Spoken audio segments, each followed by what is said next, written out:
Só que o que acontece? Para a gente fazer essa conversão de dados da entidade de usuário para DTO e de DTO para a entidade de usuário, nós podemos fazer isso manualmente, mas agora imagina uma entidade que tem 30, 40, 50 campos. Isso seria muito trabalhoso. Então o que o JRPS ele faz para a gente? Ele cria, ele trabalha com negócio. E esse DTO, esse mapper aqui, para que ele serve? Então o DTO, eu vou abrir aqui para vocês, esse DTO aqui, user DTO.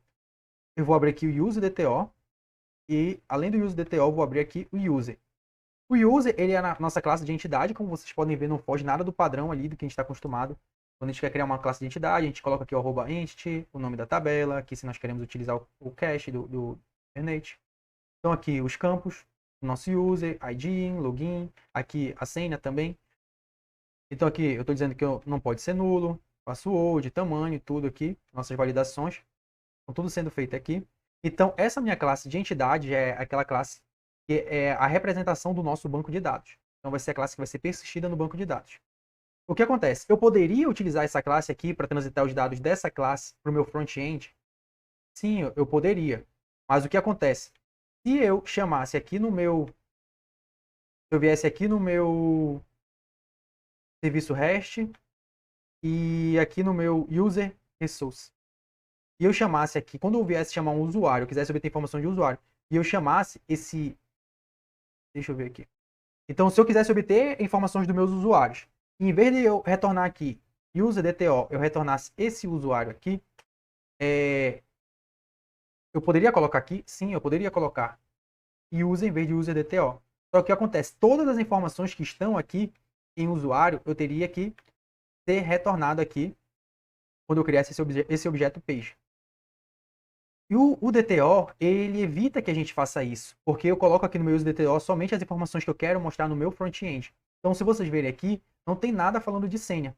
Aqui eu não estou colocando minha senha, porque eu não quero que a minha senha seja transitada do back-end para o front-end todo momento, quando eu quiser listar os meus usuários. Ou então, se eu quisesse mostrar somente o meu último nome e o meu primeiro nome, eu poderia colocar aqui no meu DTO. Então, essa que é a vantagem da gente utilizar o DTO.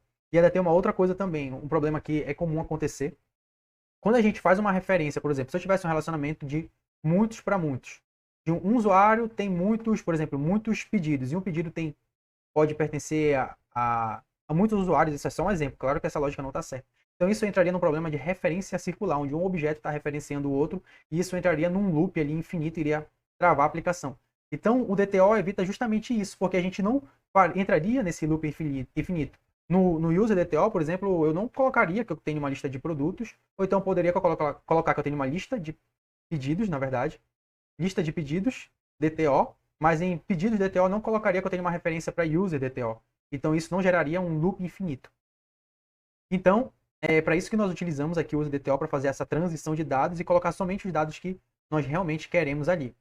Só que o que acontece? Para a gente fazer essa conversão de dados da entidade de usuário para DTO e de DTO para a entidade de usuário, nós podemos fazer isso manualmente, mas agora imagina uma entidade que tem 30, 40, 50 campos. Isso seria muito trabalhoso.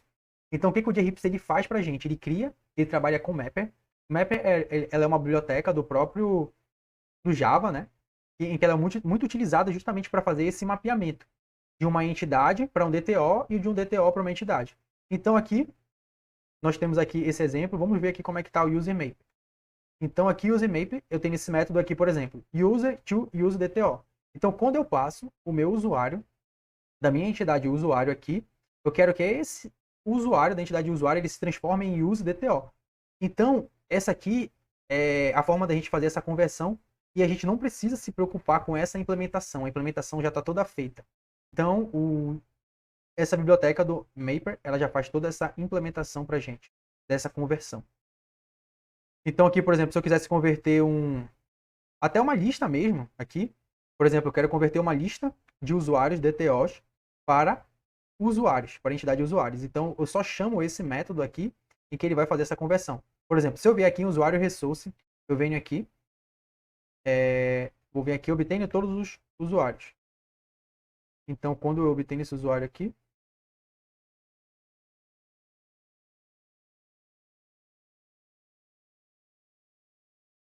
bom, deixa eu ver aqui vamos ver aqui, por exemplo, quem é que está chamando esse método aqui. Vamos ver aqui quem é que está usando esse método. Quem é que está chamando ele aqui? Bom, a gente tem aqui na nossa classe de teste. mas sem ser na nossa classe de teste. Quem mais está chamando ele? Não encontrei para isso. Vamos ver quem está chamando aqui user to use DTO. User to use DTO. No próprio mapper. Mas aqui na classe REST, por exemplo, ele está sendo chamado. Então aqui, como vocês podem ver, eu quero converter esse usuário, que é da minha classe, que faz parte da minha entidade. Eu quero converter ele para o meu DTO. Então eu venho aqui user, eu passo como parâmetro user para user to use DTO, em que no final ele vai ser convertido aqui para o meu use DTO. Se nós fôssemos fazer isso aqui manualmente, iria dar muito trabalho. Então é para isso que serve o mapper.